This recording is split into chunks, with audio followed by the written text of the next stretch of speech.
This segment is brought to you by Jig Masters. Step up your game with high-quality performance jigs, spinner baits, buzz baits, and more from jigmasters.com. And always, when in doubt, get the jig out. Welcome to the B.A.S.S Kayak and Beers podcast on the Paddle and Fin Network. On this podcast, we'll be talking about life and kayak fishing. Every week, we'll have a special guest, whether it's a tournament angler, a content creator, or just a regular guy or girl who just loves to go kayak fishing. So grab a cold beer, sit back, and enjoy the show. B.A.S.S Kayak and Beers is sponsored in part by Douglas Rod. Go to douglasoutdoors.com to check out their full lineup and locate your nearest authorized dealer. Yak Gadget, made in America, based outside of Nashville, Tennessee.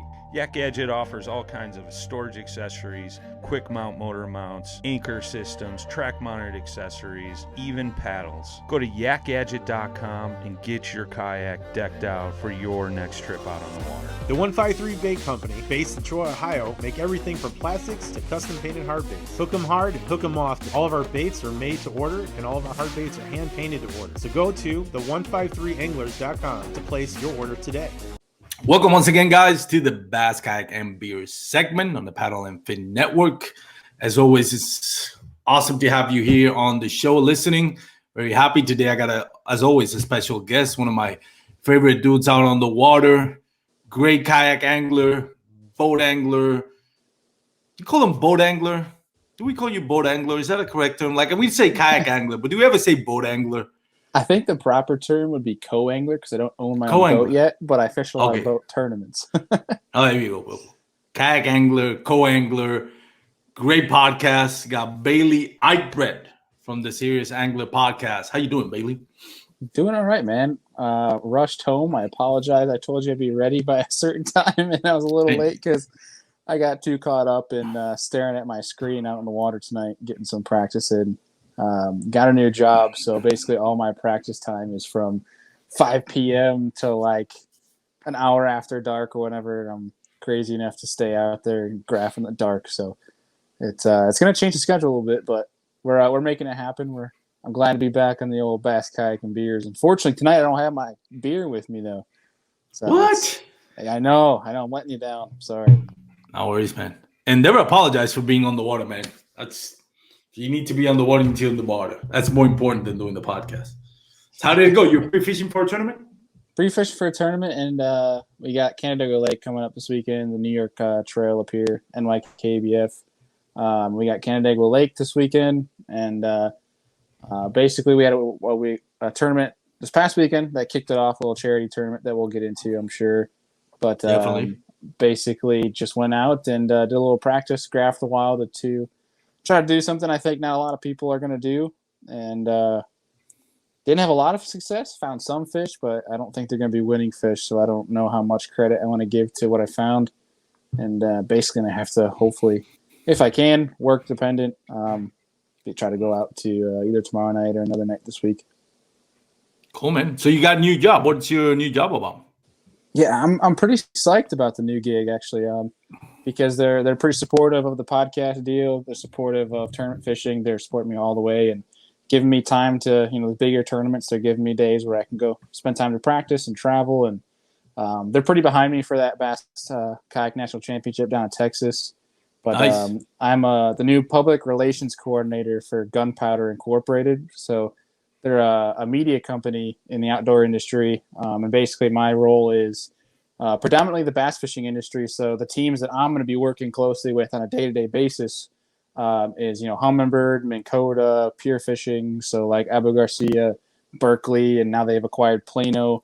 So I'll be working close with them, and it's a cool gig so far. And working pretty close with the media side of things, kind of that creative branding for the companies that we're working with. And it's cool. Like I got to have a phone call with Lee Livesey today talking about how he uses Minn Kota Humminbird stuff for his win, and that's kind of the deal that we're getting into. So it's a pretty cool gig so far, especially when a lot of the guys that I've known from the industry already, just from the podcast and fishing, now I get to work with them on a professional level, not just chatting over social media. And that's kind of like your main source of income, right? That's your main job right now? That is my main job right now, and on top of it, I run a social media business where Basically, it's just me helping out a couple brands, a couple buddies that are pros, and basically either one, don't have the time, or B, are complete, just hate social media and don't want to put any effort into it. So, but they know that they need it this day and age to be a professional angler, because sponsors and all that kind of just brush you to the side if you don't have any social media. So basically they helping them out and doing that. So I got a little bit of extra pocket change coming on top of that. And then that's basically tackle money. Yeah, that's basically what it was. It's tackle money. Got engaged 2 weeks ago. So it's congratulations. Gonna be, I appreciate it. So some of that's going to be wedding money. And some of it was going to be entry fees, but we got a great start this past weekend. So we got our local trail entry fees covered for the rest of the year. And yeah, so we're trying to build as many revenue streams as possible is what the goal is here. So definitely. And it's awesome when you can combine with your passion, which is fishing, to also incorporate into your main source of income in one way or the other. It's kind of like still work, but it makes it, at least to me, I think it makes it more enjoyable. Yeah, I think combining both things. Exactly. My goal was to surround my life with fishing, be involved with fishing, and still have the time to go out and enjoy the fun side of things. Not that the work side isn't fun, but obviously everyone wants to be on the water. Everyone wants to be fishing. And I've put myself in a place now where I can do that, and I'm pretty happy with it. And now I just need to prove that I can do it and be flexible, and obviously keep and retain those things. So it's pretty cool. The Gunpowder's provided me that flexibility to work remotely. So whether I'm in New York here or I can go down to Texas and work, it's pretty sweet. And their support, like I said, they were supporting me going down to the national championship, because right after the day 2 of the kayak side, I'm turning around and going right to Fort Worth for the classic, and I'm working the classic, and I'm going to be around all those guys for that. And help set up, run all the events, the activation of it. It's a pretty cool deal. Awesome. Well, if you ever need a rep down in Fort Worth or Dallas, let me know. I gladly trade my day job for this. So you're coming for the classic on the kayak series size of B.A.S.S. So Possum Kingdom. How excited about that are you? Oh, dude. Forgot my English. Sorry. Oh no, you're fine, dude. I forget my English too when I think about an event that cool. I think what's sick about it is that it's the first one of its kind. Well, you have to qualify, right? It's a qualify. Yeah, you have to qualify for it. I won our state championship up here in New York on Oneida back in September, and that's what qualified for me for that. I think I'm the only New York guy that's going down there competing, because I believe the rest of the guys that qualified, because it was your top 5 that qualified. Wait a minute, Josh Smith didn't qualify? No, Josh was a wuss. I was talking to Josh. He didn't even fish on his home lake. He was I told him straight up that he should have fished it. Like, it's your home body of water. I don't know why you wouldn't take those odds. And he could have traveled with my ugly self down to Texas, and we could have fished together. But no, he decided to wimp out and stay at home and not fish the state championship. But it is what it is. Now he's going to miss out on a fun time down in Texas. But I mean, he would have had to qualify other than fish. It wasn't like he just fished and he automatically qualify.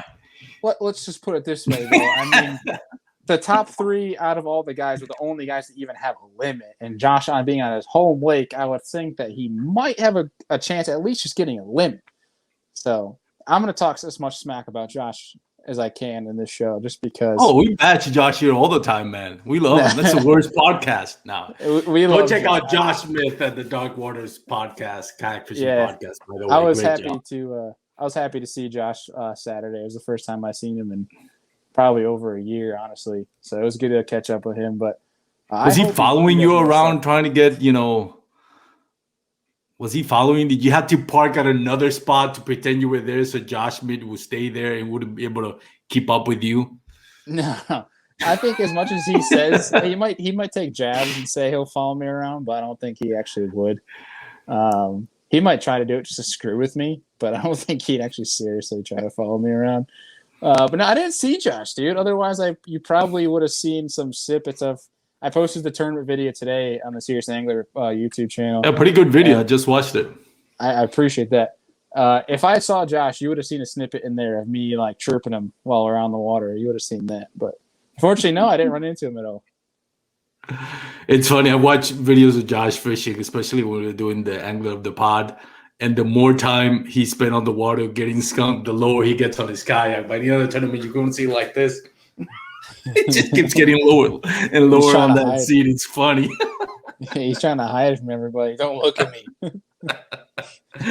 Nah, great guy, Josh. We love him. He's always welcome to come to the show. But anyway, so you were fishing at the charity tournament. You won the tournament, right? How was it? It was good, dude. It was NYKBF. They always kick off every year with a charity tournament, and all the proceeds, entry fee wise, go to the Tristan Foundation, which is a great cause for suicide awareness. And they raised over $3,000 this year, which is stellar.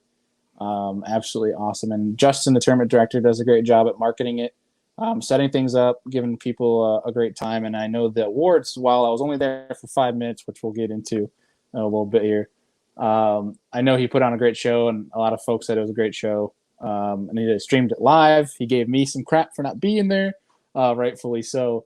But basically what happened, we can kind of go, if you want, just go from the start of the whole tournament recap. Yeah, go ahead, man. That's what we're talking about here, fishing. Okay. So basically kind of the start was I went out and practiced 4 days prior to the tournament. I wanted to kind of get out there, get a feel for something because I knew there was cold front coming through. So basically I didn't spend any time shallow. And basically my game plan was to stay deep the whole day. And I had that game plan because I know what a lot of kayak anglers like to do is they like to bounce shallow. Not that it's a bad thing, but it's just for something, it's a small body of water. A lot of guys naturally like to stay shallow. They don't feel comfortable fishing deep.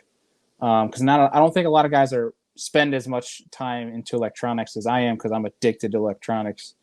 So I spent a lot of my time, majority of my time. That's where my comfort zone lies, is offshore. So I decided to try to find an offshore bite so that I would be away from the crowds that were on the bank. Now, this lake is very small. It'd probably take you an hour at most from the north end to the south end to paddle, what have you. So not long at all. It's a couple miles long. And so basically I knew I was going to be around people, but I thought, if I'm going to be around people within the vicinity of eyesight, how can I separate myself and do something different than what everyone else is doing? And offshore was kind of that key. So I spent time during practice really spending a lot of time on the graph trying to find stuff that's offshore that might be a little sneaky. And I ended up finding 7 or 8 different rock piles. And basically, my deal in practice is I fish until I get at least 2 to 3 bites, because 1 bite is lucky. 2 bites, depending on the scenario, could be a fluke, but 3 bites is a pattern.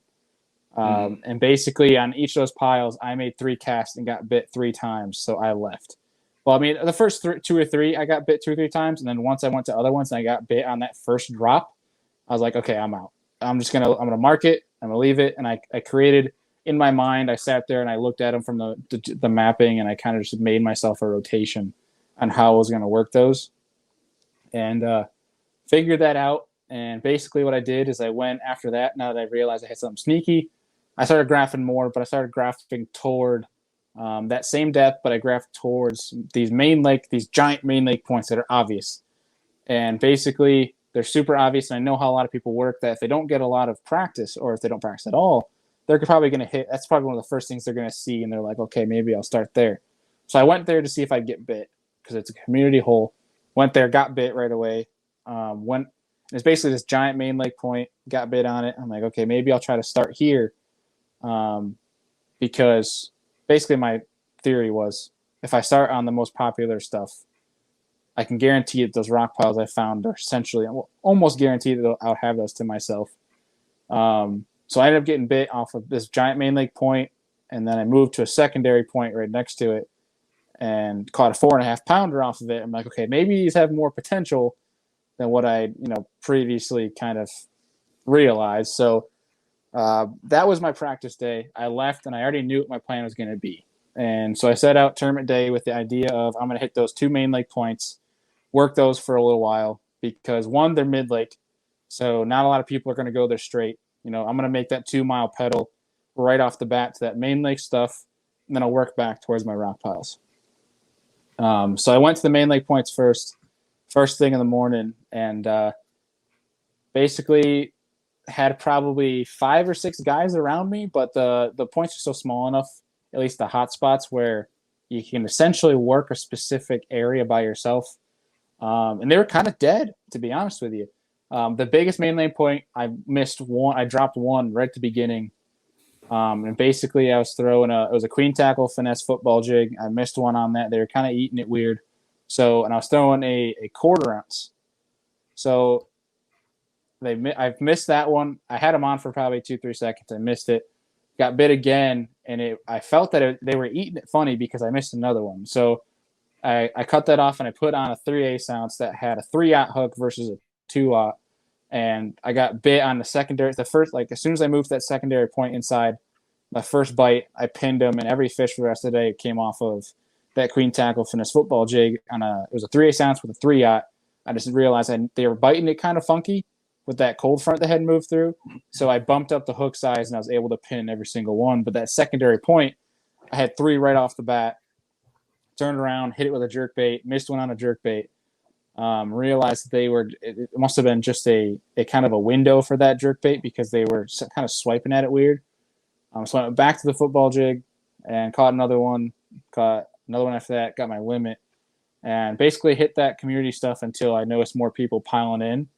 And then, okay, I'm like, all right, this is my time to leave. So around probably 2 hours in, I went to my rock piles and I started on my rotation.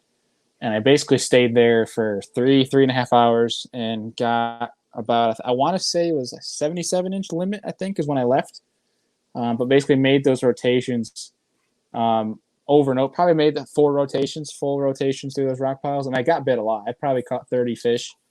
And I had noticed, and you asked about Josh following me. It was funny because I would notice I was probably 250 yards offshore in about anywhere from 14 to 18 to 20 foot was where those kind of the range of where those rock piles are. And I had noticed when I would catch some, and there's some guys that were pretty much everyone was on the bank that I saw.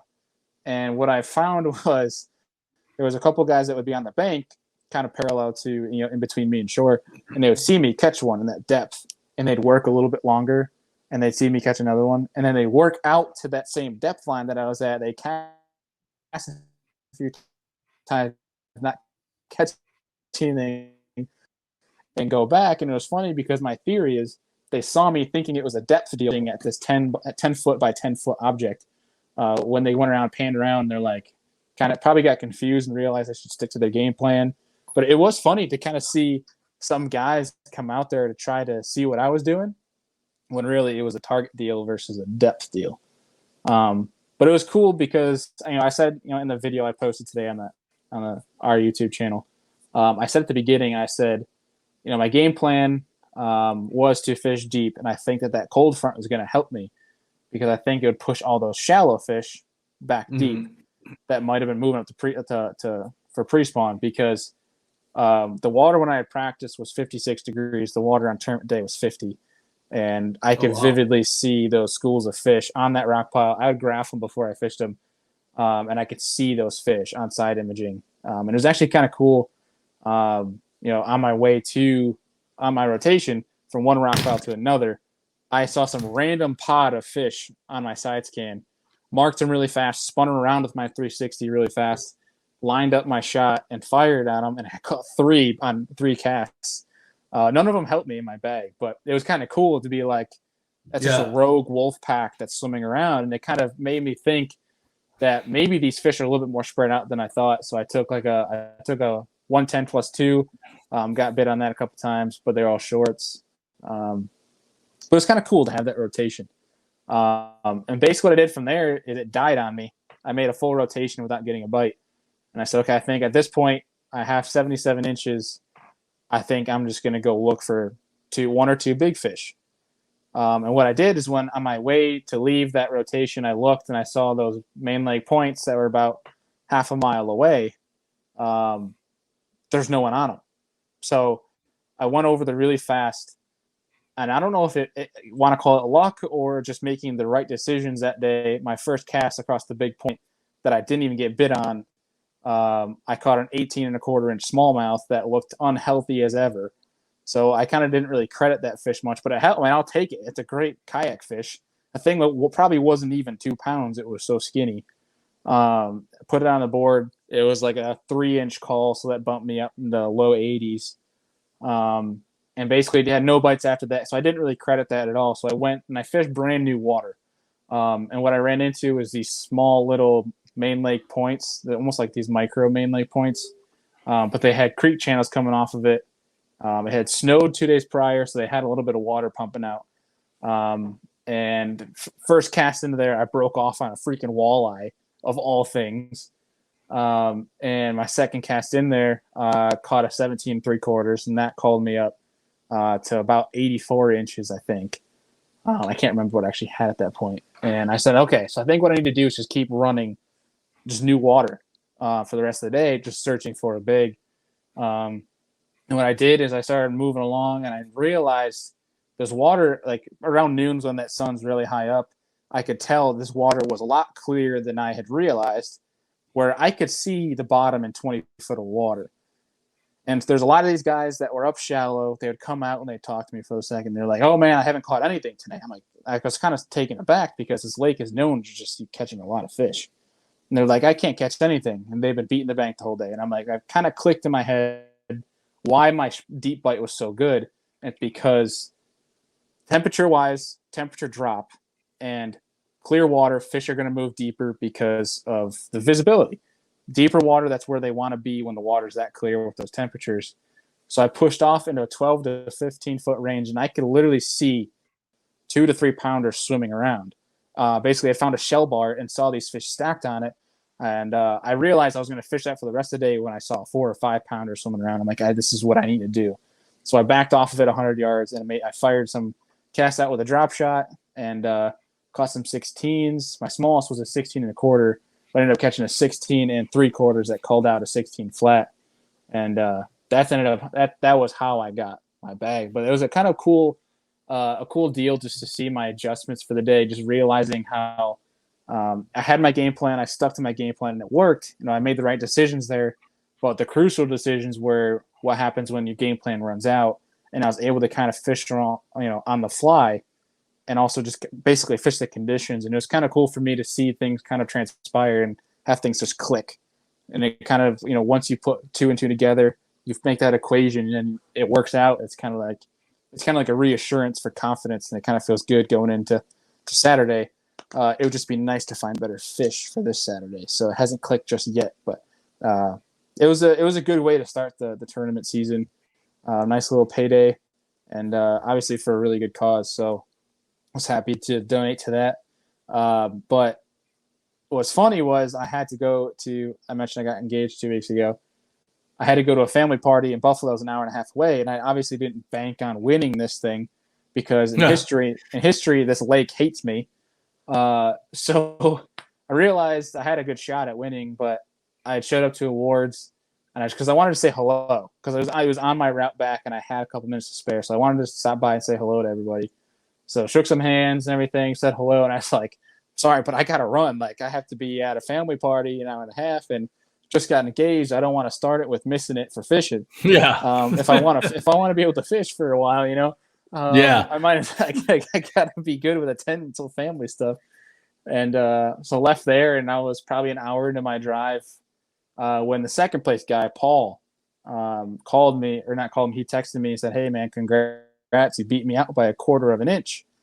And I was like, oh man, like that's sick. Like I didn't realize you got second. I totally forgot he was fishing there. It's kind of a cool thing with Paul that I'll get to in a second. But something I realized later that day, I was going through my photos because I was going to make a post for winning and all that jazz. And I realized, dude, I had called up a fish with that sight fishing. I caught another like 16.5 that I didn't even submit. I forgot that I even caught it, and I didn't even submit it. So like I could have lost and like didn't have a 1/2 inch call that I could have made.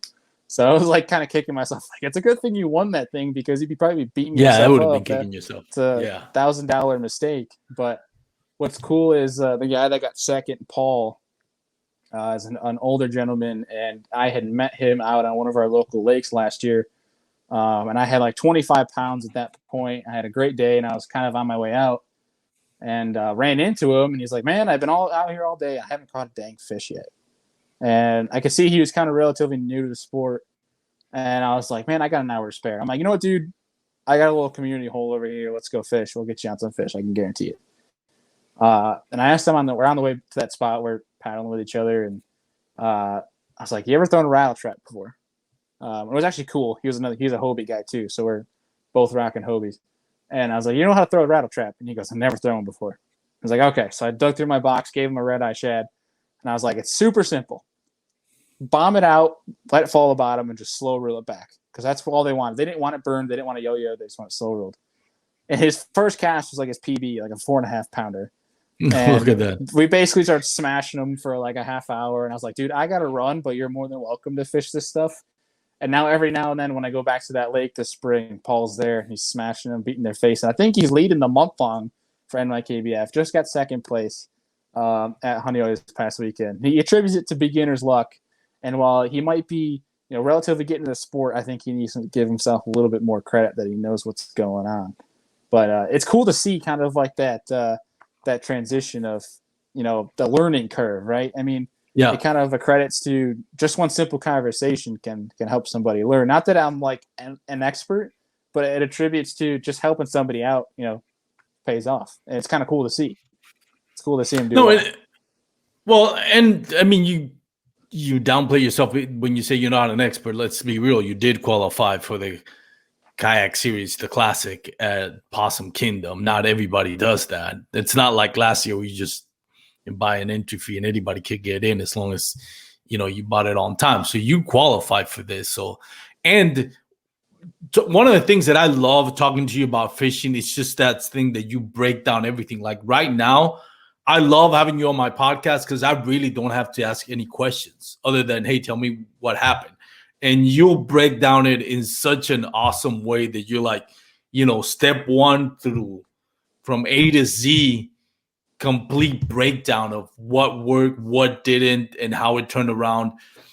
And that's a valuable information that I think the people are listening can take something with them, not just about what types of baits and what worked or not, because that's going to be different in any lake, but just your total mindset on how you approach fishing and how you break it down, your gameplay, going into, I'm going to start at this spot and then I'm going to move to this spot.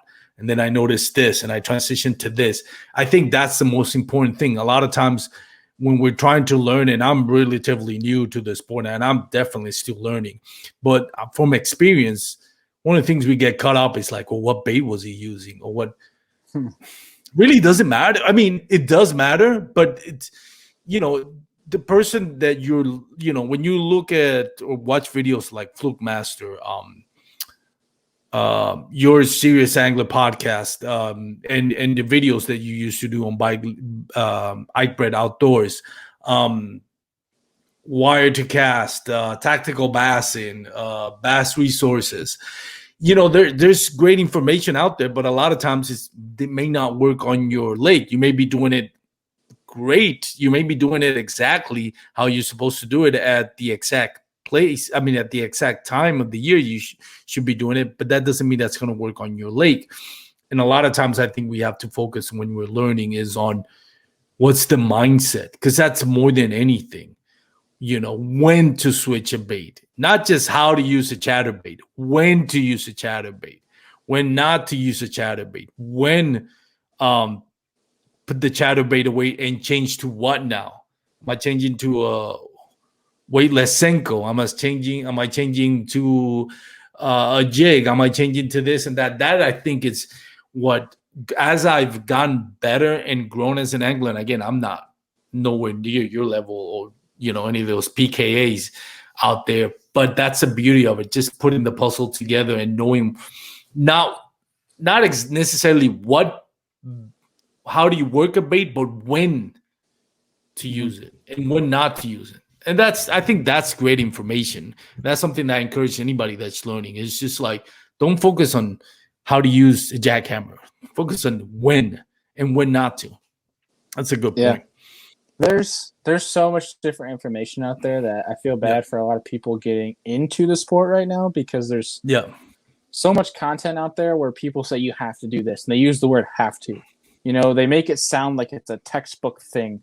And I know people use textbook as this term of reference, and I've done it too, where I've used it as a term of reference, and I've been starting to get away from that, because once you start looking at fishing as and especially you look at these kind of clues that you learn, if you start looking at them as recommendations versus rules, you can kind of start picking things apart, because when anybody tells you, you'll see and first and foremost, if you see something on YouTube, you learn stuff on YouTube, that's great. I think you need to look at the information that you learn, whether it's in articles or YouTube videos, what have you, podcasts for that matter too. Keep them as thoughts, keep them as remembrances, but don't make things a rule for you or a way of how you fish until you actually see how it works when it's on the water. Keep these theories in your mind, but like when someone says, no, you have to use a red chatterbait in this watercolor, this condition or whatever, keep it in your mind as a suggestion, but go out and actually do it and see what works for you versus just what some guy says on YouTube. But like, in a great way to go off of that is like, people say when it's windy, you got to throw moving baits, right? When it's windy, you got to throw moving baits. Which, yes, you can get bit on moving baits, but I'll tell you what, for me, when I was offshore, wind was blowing, and it was probably blowing 10 miles an hour in my face, which is, I like that, because not a lot of kayak guys like wind. I love wind. And basically, I threw every moving bait in the books in practice. When the wind picked up, my football jig bite got better. And it goes to show that just because there's a certain condition doesn't mean you have to do something else. When you're out fun fishing, purposely go against the grain. Like when people say you shouldn't do this, go and do it when it doesn't make sense, and you'll start dialing these different things that will start kind of helping you. And worst case scenario, you find a deal that no one else is doing. That's what's pretty cool about it.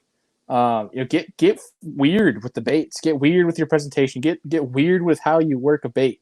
There's people that take a small Kitech on a ball head and they say you gotta slow roll it. And I'm a proponent of that too. But there was a time, dude, I could not get bit slow rolling that thing across the rocks. I would have to feel the rock. I would cast, feel that swim bait go on the rock. I lift up a little bit so it was off of it, and I was twitching constantly with that swim bait, and that was the only way I could get bit. And they would throttle it, but they would not touch it if I just crept it. It's these small little nuances you won't learn until you just start experimenting, getting weird with stuff. Instead of there's a lot of great references out there for information, but when you really start getting good with things is when you start just kind of making your own theories, doing your own things, finding your own path. So it's a whole rabbit hole that I'm sure we could go down. And it's, you mentioned that I talk through things, and it's probably an advantage that you get another podcast host on here, because obviously I love to talk, as I'm sure the listeners and viewers have noticed if they haven't already, is I won't shut up. But that's like, dude, that's something that I could talk about for so long. There's so many different things. It gets me excited just talking about it, because it's so cool to talk about these unique, different things that you can find when you start experimenting with weird stuff. Like I love taking fun fishing days where I'm not practicing and going throwing something stupid, like really dumb. And a real quick story. One of my favorite times of doing that, I went out and I bought it was like a tequila sunrise colored Spro rat. And my buddies, it was like a purple rat with a chartreuse tail. And it was during the smallmouth spawn. I'm like, I bet you they'll smash this thing. And my buddies are like, you're an idiot, dude. And I was like, well, you got to remember, smallmouth are stupid in the spawn. They're the dumbest animal on the planet, especially during the spawn. And, dude, I had like 24 pounds of freaking smallmouth on a purple Spro rat. And my buddies are catching them on Ned rigs. And I'm like, I'm having more fun than you are. It's just stuff like that. It's just having fun with it. Just have fun with it and loosen up. And, like, you can, I don't know. I'm kind of going off on a complete tangent at this point. No, but it's true. It's true. And to your point, my favorite bite is chatterbait bite. I love it. I love throwing chatterbaits. It's just It's great. It's super effective. So when I started getting good at chatterbaits, then I decided, you know what, I'm gonna up my game by watching videos. And I watched the videos, and I'm not crapping on him because I have the utmost respect, and I always say, and I tag him when I say that on my Instagram post that Fluke Master made an honest angler out of me. And I love him. It's my favorite YouTube content creator as far as learning bass fishing. But one thing that happened to me is like I got good. Once I got the chatterbait, the confidence bait, I wasn't because I was watching videos. I just liked it. I started throwing it, and immediately started working for me. And immediately I was like, oh, great. So then I decided I'm gonna up my game, and I started watching videos. And I remember the video on wasn't that long ago that Fluke Master put on how do you throw a chatterbait. And I abandoned what was working for me because his thought process was different. And one of the things was the retrieval. His retrieval is completely different from he's a yo-yo I was guy, throwing. Yeah, yo-yo guy, and just kind of like work at it, kind of like a jig, but faster. I've tried that. Doesn't work for me. Like I was like, this is a classic problem that a lot of new anglers have. It's like there's such thing as too much information. Just because it works for one of the best kayak or fishing anglers out there, like Fluke Master Gene Jensen, doesn't mean it's going to work in your body of water or it's going to work for you. I stopped using a paddle tail on my chatterbait because I heard, paddle tails doesn't work. So obviously it got on my head that, paddle tail doesn't work. Well, before that, before I watched the video, I would throw a paddle tail on my jackhammer and I would catch fish all the time. And it was like, it's one of those things where you like use it as a guide, but don't use it like a law of the universe that revolves around like the sun is going to come out exactly this time, it's going to set at this time, because it's not. It's what works for them. It's how they perfected it. It's the confidence. But to me, it's completely different. Everything since I started doing that, I completely lost my chatterbait bite. I had to like completely abandon and kind of like restart from new. And it's one of those things where I recommend anybody out there, use it as a guide, use it as to get you ideas on how to use things, but don't put it as like a law that it has to be that way. Otherwise, you're not going to get a bite. Yeah. Like you said, get creative with things. Oh, yeah. It's a recommendation. It ain't a rule. Yeah. They're fish. They live by their own code, and their code is I want to eat, I want to have babies, and I'm going to do that cycle all over again. And that's all it is. That's all they want to do. Every fish is different too, dude. Like there's no like, it's not a specific math equation. Like you have to, it can be flexible. I mean, fish want certain things, certain ways. You can kind of get unique with how you do it. But dude, talking about the chatterbait, and I'm speaking regionally here, but it's crazy how the chatterbait hype in the past 4 or 5 years has made everyone completely forget about a spinnerbait. And I know I'm speaking really? Regionally here. It's called the old man's bait now. Yeah, and that's fine, dude. But at least from a northern standpoint, I love throwing a chatterbait, don't get me wrong. But dude, I have more confidence with a spinnerbait in this time of year, that pre-spawn moving up to spawn, than I do a chatterbait. I had more days where I had bigger bags of fish. Oh geez, good grief! Gotta tell people not to text me right now. Knock my phone over. I've had more bags consistently on a spinnerbait than I have a chatterbait. I've gone down certain banks and I see everybody's always throwing a chatterbait.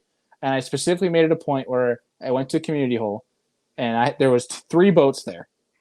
And they were all throwing chatterbaits. One boat was flipping a jig. I specifically went behind all of them with a spinnerbait, dude. And I kid you not, down that stretch, I had 24 pounds behind those guys and they might have caught 2 or 3 fish. So like, it's one of those things where it's actually kind of gets on an interesting tangent here, is there's all these old baits that people talk about, and they're like, oh man, that's old stuff. Like there's all this new, and there's these hype baits that are coming out, and everyone's all over this. Well, here's the thing. Fish can only live for so long. There's a certain point when fish die out and they stop seeing a bait because they're brand new fish. They've never seen a bait, so people stop throwing a bait because like, oh, they've seen that bait before. Well, 10 years later, it's a brand new fish there. They've never seen that bait before. So it's important to remember too, is like, don't completely forget about what you've done. Don't completely forget about a certain style of fishing, a certain bait, what you've done, because, you know, in a few years, it's a completely different fish that might be there. Like the fish, you catch a 5-pounder, you know, on one spot, and they get kind of accustomed to a certain bait. You know, a couple of years later, you know, there's going to be new 4 or 5-pounders up in there. Yeah. That one fish is going to mature. It's going to get a different style of behavior. This tangent's dangerous for me because we'll just go down for hours. No, but it's true, man. It's very true. I love Derek Brundle talks about chatterbaits all the time, and one of his. I got a bone to pick with Derek Brundle. Well, tell me about it in a minute. But that dude, he always says like jackhammer is the problem with the jackhammer is everybody throws it. So if everybody's throwing a jackhammer, throw a regular chatterbait and see how the bite is. And he was telling about that I think he was on the national championship where he says I threw he was throwing chatterbaits a lot, but he says he threw a jackhammer. Wasn't, if I remember the story correctly, it wasn't working, so he switched to the regular chatterbait, and the bite picked up for him because it's a different vibration, it's a different noise, it's kind of like a different look on it. So it's fish want something new. Yeah, sometimes fish just get used to. You know, if a fish, I don't care how dumb or hard smart bass fishing are. To me, if a bass is constantly falling for the same bait, I'm assuming there's going to be a point where it's like, you know what, this is not good. That's how kind of like nature evolves. You know, that's where and I'm going on a tangent here, but that's why you notice there's like venomous snakes tend to be brighter because it's a pattern that shows predators like, okay, I can't go for that one because those colors are telling me that's venomous. And that it's funny, but it's that I think, and I'm not a biologist, but I think at the end of the day, that applies to bass as well, where if they see the same bait, same action, same noise, and it keeps getting in trouble, there's a point where you're like, bass are going to say, you know what, I'm going to stop eating that because it's not working for me. So let's find something else to eat. That's my opinion, but I'm not a biologist. But I think they said like a bass's memory is like 48 hours or something like that. Something weird. But like, I think a great point too is like, I know it's not kayak fishing related, but the Bassmaster Elite Series on Lake Fork down by you, Lee Livesey had 42 pounds. I was on the phone with him today, and he literally mentioned how he would pull up to a spot, wouldn't even put the trolling motor down. He'd get, a decent ways away. As long as he can make it with a cast, he'd put his Raptors down. And what he would do is he knew that these fish were smart, especially the mature fish are really smart. They're old, and they're accustomed to boat noise. So he literally would just sit down and wait for 3-4 minutes to watch those fish start getting active again up by the surface because he was chasing gizzard shad. And that's what those bigger fish are honing in on. He'd wait a couple minutes, start hearing a little bit of activity, come back up again. Then he'd slowly get up, pick up his topwater, fire a long freaking cast, and then he caught 42 pounds. Third biggest bag of all time in Bassmaster.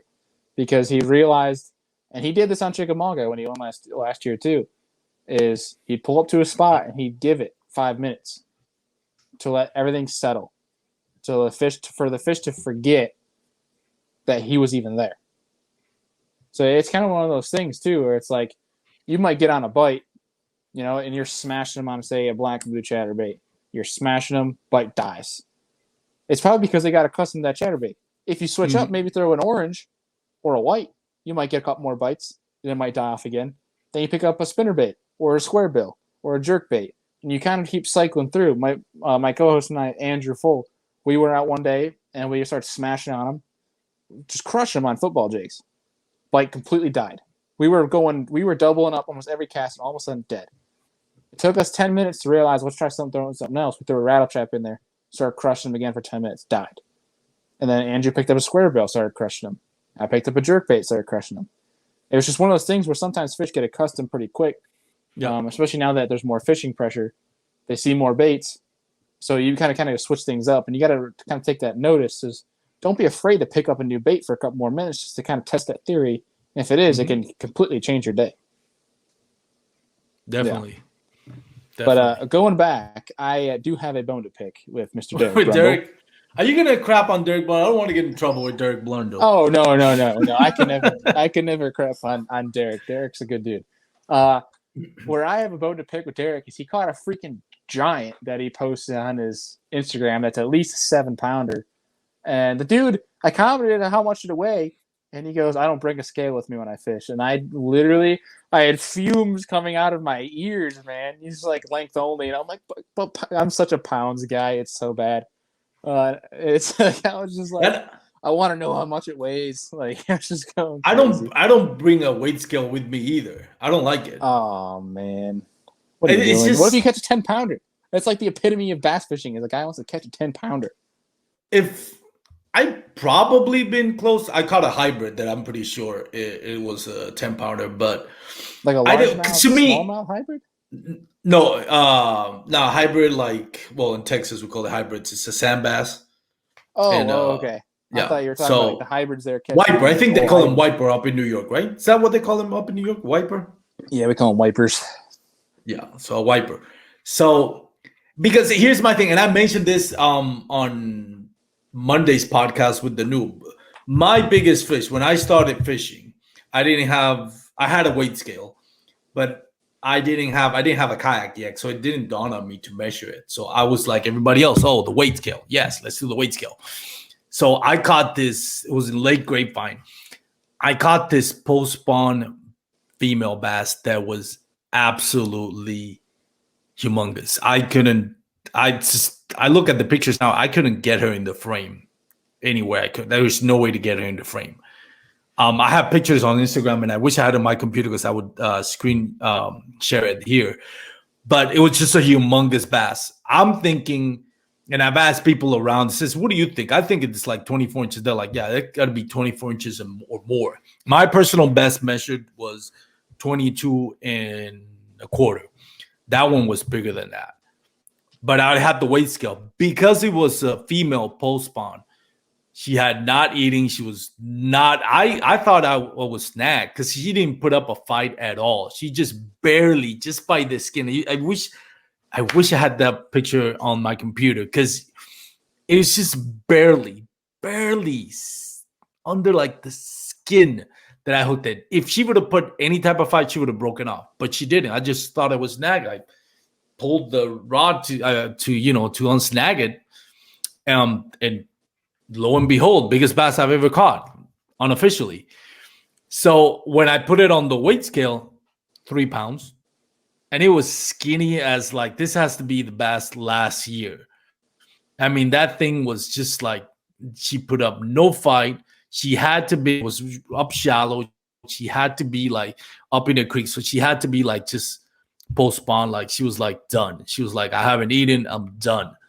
That fish sounds and I was disappointed. 3 pounds? Yeah, it was 22 inches. Good God. No, it was. I was like, this is not even 4 pounds. Like, what the heck is this? It was skinny as hell. I know. So I got disappointed with it. Then I got into kayak fishing. I started, with the bump boards and the catch boards. And that was like, yeah, this to me is more interesting because weight can be relatively, right? You can caught an 18-inch bass that weighs 5 pounds because you caught her spawning. If you caught her a week before that or a week after that, you would have caught a 2-3 pounder at best. But it's still an 18-inch bass. And that's why I love the kayak fishing more in that aspect, the part of the tournament, because catching a large fish, a long fish, is harder than catching, I think, like a 5, 10, or 5 pound. I'm not gonna say 10 pounder because that's really hard to catch. But it's just that, it could be, you could have caught her just, gorging on shad. And guess what? Now it's gonna weigh like maybe a pound more, But if you would have caught a little, it's just a 22-inch fish is gonna be a 22-inch fish. A 24-inch fish, it's going to be a 24-inch. So I like to look at it that way. I like to say, I caught a 24-inch fish. Be like, oh, that's awesome. If I tell you I got a 3-pounder. You'd be like, so? That's why. To me, Yeah. I don't even weigh them anymore. Yeah, I love both personally, but for me, I sway more to the weight side just because, I don't know. It's like a number. I could be like, size, it's the biggest fish. Like, I don't know. I guess for me, my brain more works on the 5 bass, weight limit than anything else. It's just kind of how I guess because I got into that more before I did the whole kayak thing. That's probably why I'm ingrained that way. But I don't know, man. Just for me, I'm always, and it hurts me that way too. It really does because sometimes, like, in a kayak tournament where post spawners could win, where I might go after pre spawners because they're bigger, and that's just how my mind's ingrained, and they're heavier. But the post spawners are going to be a little bit easier to catch. You might have some more post spawn, the bigger fish that are put. I don't know. I'm going down a whole different rabbit hole here, but Definitely. It hurts me sometimes, dude. I've got on this thing where I can catch giant I shouldn't say I can catch giant bags. I can catch big bags of fish, but they hurt me because they're really fat, but they're not that long. Like you said, like I literally caught a 5 1/4 pounder that was 18 inches. Thing was a bowling ball. Like it made smallmouth, small and largemouth, dude. I caught a couple this year that were below 19 inches and they were all over 5. And the dimensions on that are insane. Like the smallmouth, dude, was 17 3/4 inches and 17.5 inches around. That is a qualified swimming bowling ball. That is not a football. That is a bowling ball. That is a bowling ball with a tail. So switching up subjects, tell me a little bit how that PA 360 is working for you. You got the 12, right? PA 12 360. Yeah. How do you like it? I love it, dude. Huge shout out to Ryan Kennedy over at Morgan Marine up here in New York, located over on Keuka Lake. So if any of the homies over in the Northeast region or New York are listening to this, if you guys have not been to Morgan Marine, highly check it out. Selfless plugs. Dude, the PA has been sick for me, just in terms of maneuverability with that 360 drive. Me being such a offshore fisherman, and it's kind of how my mind's ingrained. Not that I hate fishing shallow, but for me with that 360, obviously, I'll be completely blunt with it. The best way to fish offshore kayak wise is to have a motor that has, like the XI3 or an Ultrex that has that. Yeah, I can't remember Motor Guide's one. I think it's just GPS is what they call it. I'm trying to remember what it's called. But yeah, like Spot Lock has with the Ultrex Spot Lock, that is the best way to stay on a spot offshore. Don't get me wrong. But if you want to take it in terms of, say, like the Hobie Trail, the Hobie 360 is the best way to fish offshore because I can make minor adjustments with my 360 drive. So I can, if I'm pinpointing one specific rock pile, I have to make a specific cast. That's going to be a pain in the butt. Say if I had my old Wildy, where I have to, like, if I'm getting blown a little bit, I can't make those minor adjustments on such a sharp angle. Whereas at 360, I can point it directly to the right if I'm getting blown a little bit left. And I can make a little bit of a slight adjustment so that way I'm back making that specific cast. And I can slightly flutter it so I'm staying in that angle with a constant wind. It's really easy for that thing to pedal. I put out on our YouTube channel how I set it up. I put a whole video on that. And I put a video on the performance review. Yeah, I did the performance review as well. And, like, dude, I was easily going 3.5 to 4 miles an hour when I was just pedaling along. And that I got the 14th, and I was amazed. And somebody had told me it makes no sense to me that the 14 is faster than the 12 because it treads water better. To me, it's like the bigger the boat, the slower it's going to be. But what do I know? I'm not. Honestly, that's what I probably would have thought too. Yeah, that's what I thought. But I've heard people have said that no, it's going to be more because it's going to displace water, whatever it is. So I've gone like full pedal to the metal on my PA 14, and that thing just flies, man. Do you know what you've gotten it up to? I haven't, but it has to be at least 4 miles per hour because I don't have the measuring thing, and I could be one of those fishermen. Oh, I caught an 8-pounder. It was more a 3-pounder. So I'm completely amazed on how fast that thing goes. I was like, that was like I've had the Outback, and it's not even close as fast as that PA 14. Dude, that 12 I've actually touched. The best I've gotten is 5.2. And I remember that because today earlier, my buddy Josh Bertrand over in Arizona, he's on Major League Fishing, and I messaged him because he put on a story that his Garmin Force can go up to 4.4 miles an hour, and I was like, my Hobie can go 5.2. Let's have a race. And I was just kind of like messing with him because he takes some fun jabs at me for being kayaking, but I have a bunch of buddies that do, and but you get guys that get into it and they realize they love it. It's kind of interesting to see, and I know this is not probably that tangent you wanted to go into, but it was like funny. I'll go on any tangent, man. It's funny to watch the guys that like will knock a kayak but have no reason to, and then they either get outfished. Or who would knock a kayak? That's what I want to know. Guys in boats, which is fine. It's all right. I don't knock anybody on boats. If you have a glitter boat, good for you. People have told me it's like, oh, if you can afford it. No, I can't afford a glitter boat. I'm not, trying to gloat on how much money I have. That's not what I'm trying to go at.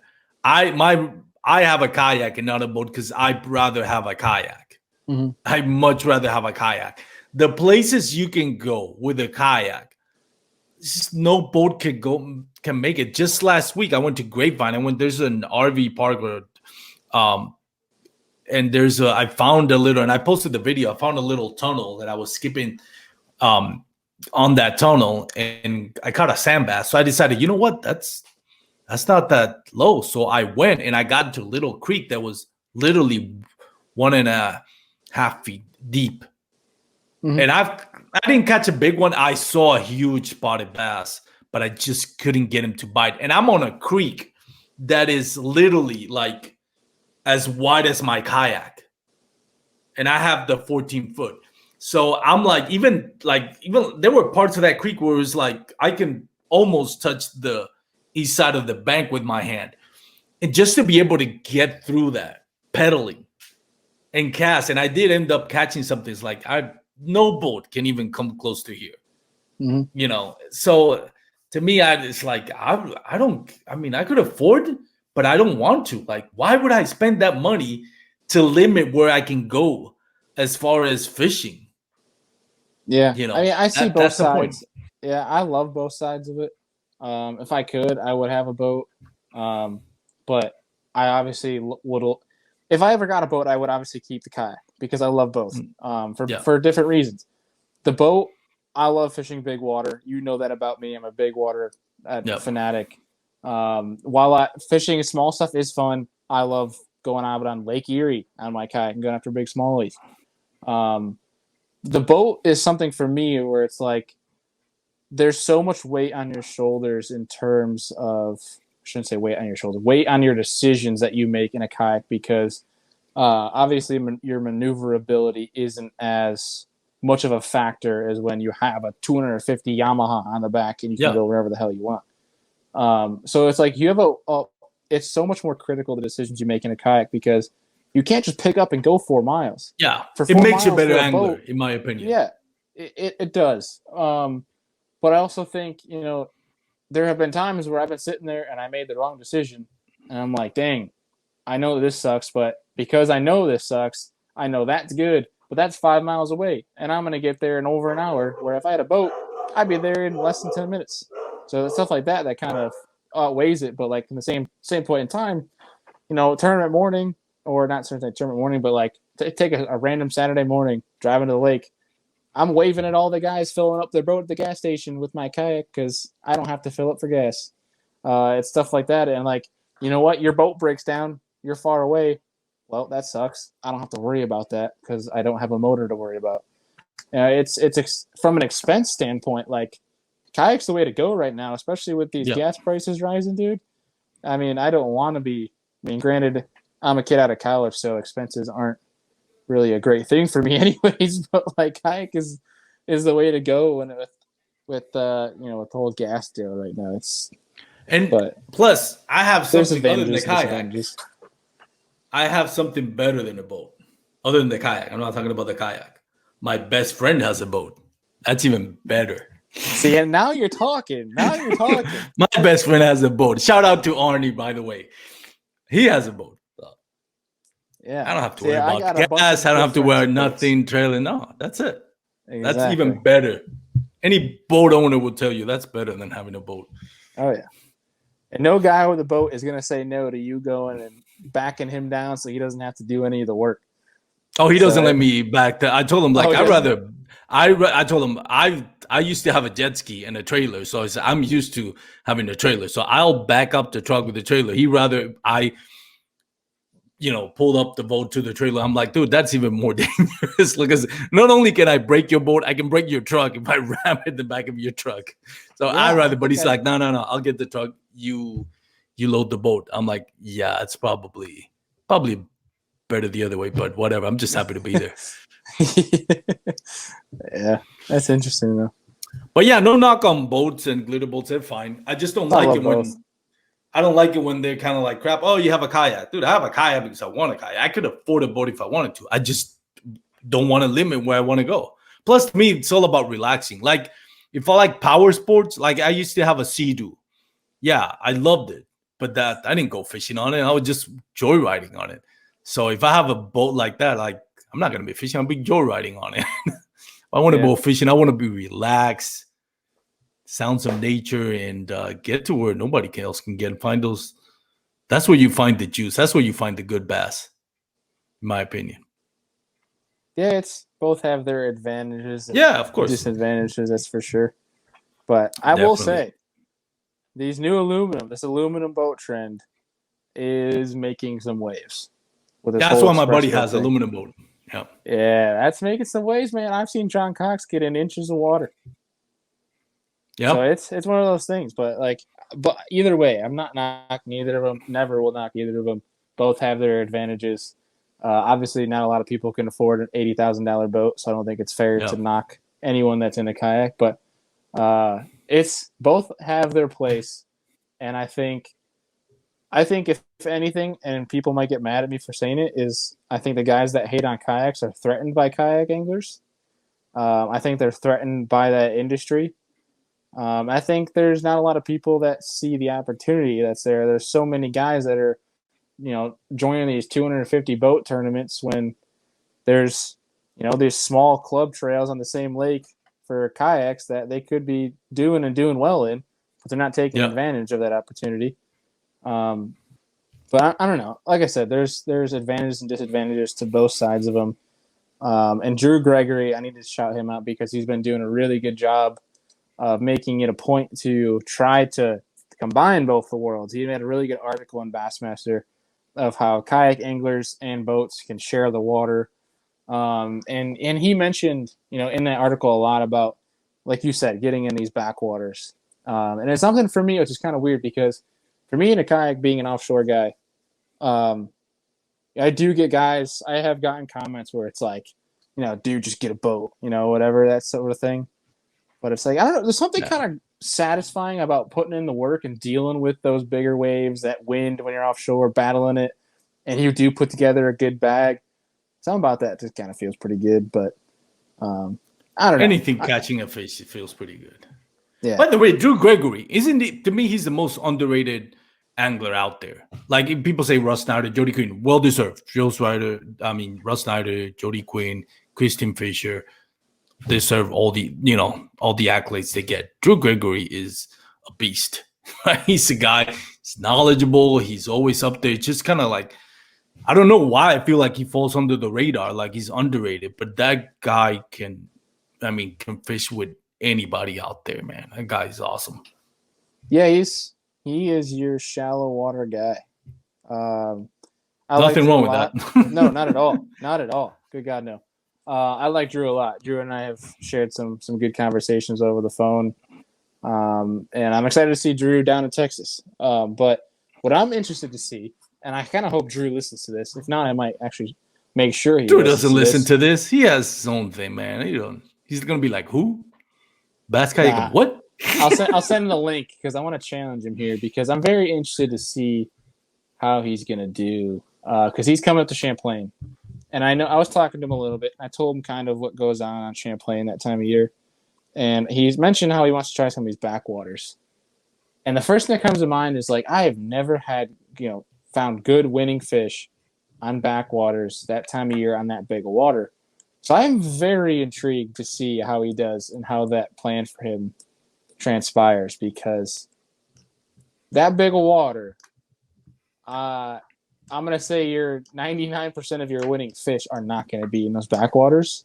But knowing Drew and the horseshoe he's got, he'll find that 1% that's in that backwater. But it's going to be really interesting to see. I'm really excited to watch that Champlain event. Unfortunately, I'm not going to be able to be there. But that's going to be fun to see what guys do.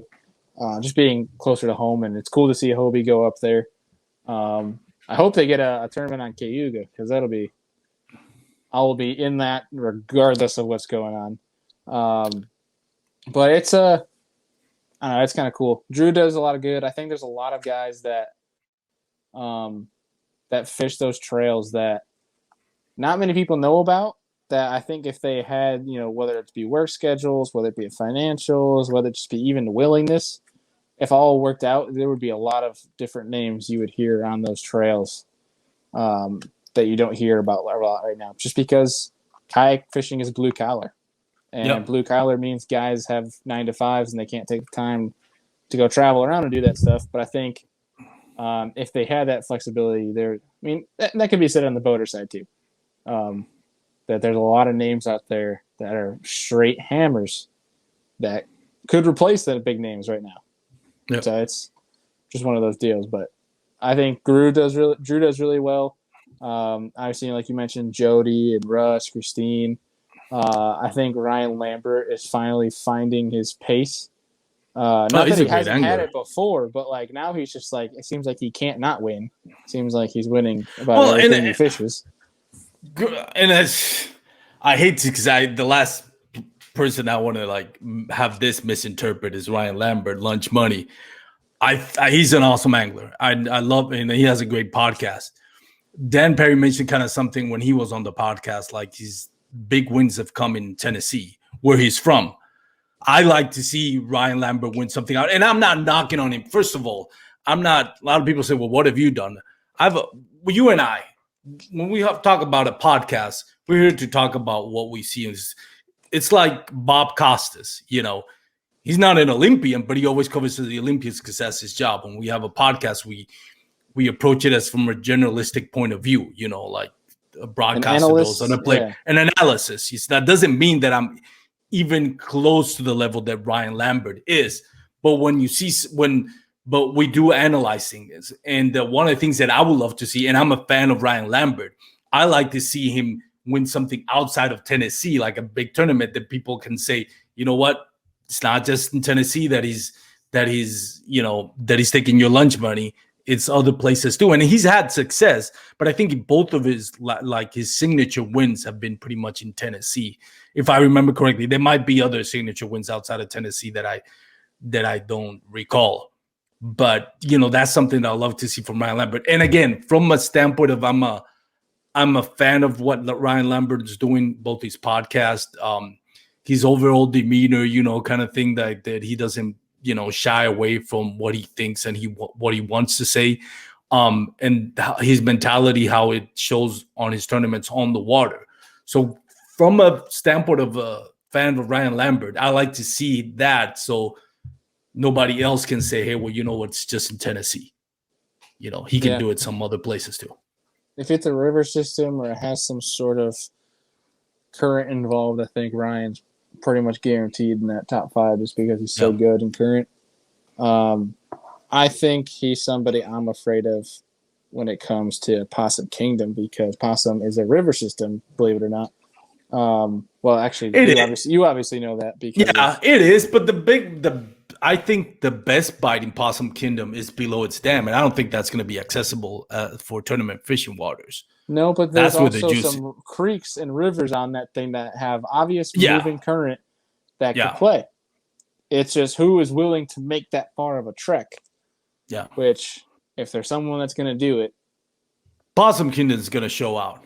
I think Possum Kingdom is going to show out. I'm glad they moved that out of Louisville. So excited. Let me tell you, man. Oh my gosh. I already got my plan in place.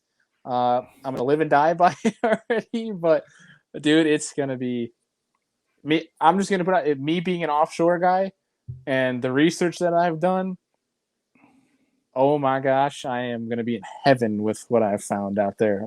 Granted, if there's fish not there, I'm gonna look like an idiot. I'm gonna sound like an idiot for those who listen to this and then watch me probably zero on both days. But, Nah, you're not gonna zero, man. But it's gonna be a lot of fun.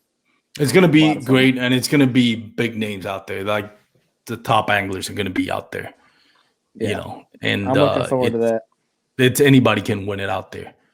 Mm-hmm.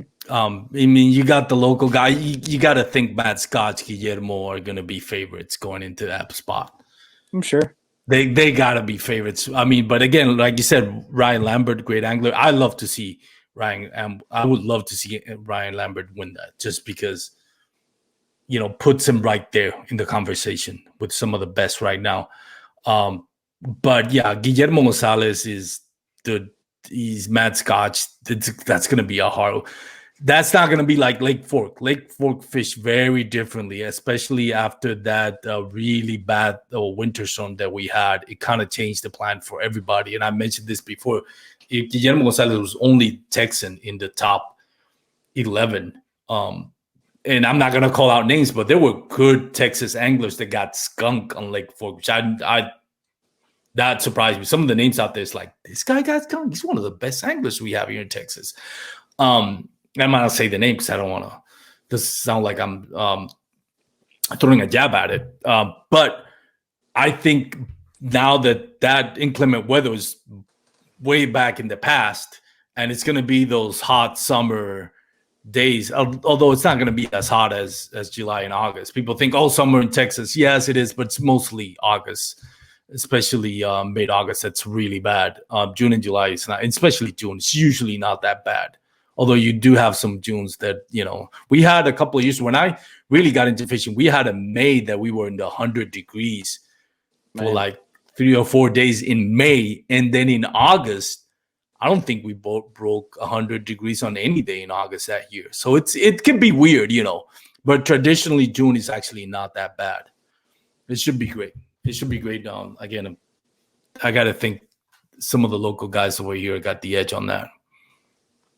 Yeah, I think it's going to be pretty good. It's going to be interesting to see what's going down in that place, but it's I get pretty excited every time I think about that event, just for what I think could transpire. And I think what's cool is there's not a lot of information on the place, which I think can play into some people's favor.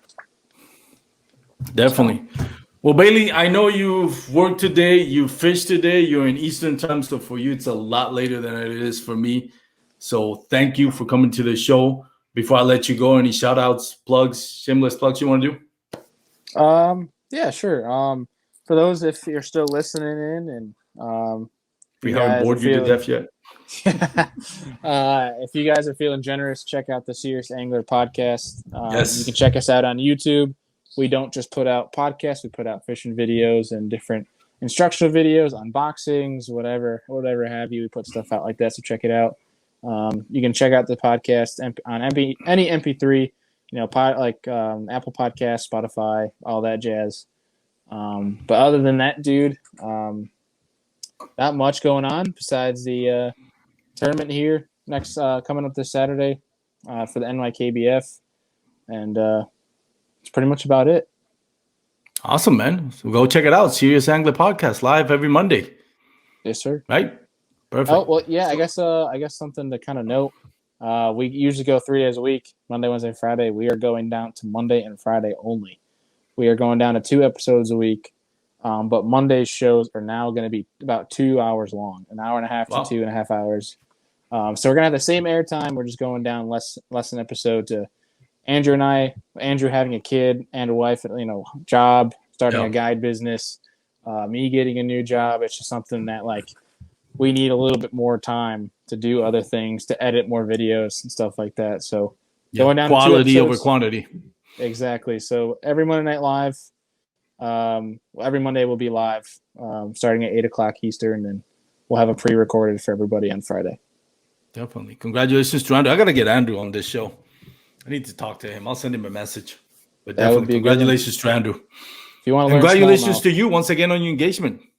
I appreciate that, man. Thank you. No problem. Well, for those out Sir. there listening, thank you for listening to the Bass Kayak and Beers podcast on the Paddle and Fin Network. We do appreciate it.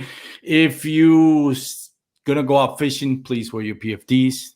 Take the necessary precautions. Make sure you get your family safe. Also, check out Douglas Rods, douglasoutdoors.com to check out their full lineup. Have a great night, everybody, or have a great day, whatever the case may be. Peace out. Tight lines. Thanks for tuning in to another killer episode on Paddle and Fin. Don't forget to go check out our website at paddle_and_fin.com. Don't forget to check out the YouTube channel at Paddle and Fin. If you got a question, comment, want to hear from a future guest on a future episode, feel free to email us at paddle_and_fin@gmail.com. Don't forget to follow us on social media at Paddle and Fin on Facebook and Instagram. Shout out to our show supporters, Angler. The Angler button and app just makes for a better time on the water and creates a virtual logbook for every fishing outing out on the water. Shout out to Rocktown Adventures, located in northern Illinois, for all your kayaking, camping, and hiking needs. Shout out to Jig Masters Jigs. When in doubt, get the jig out. Go to jigmasters.com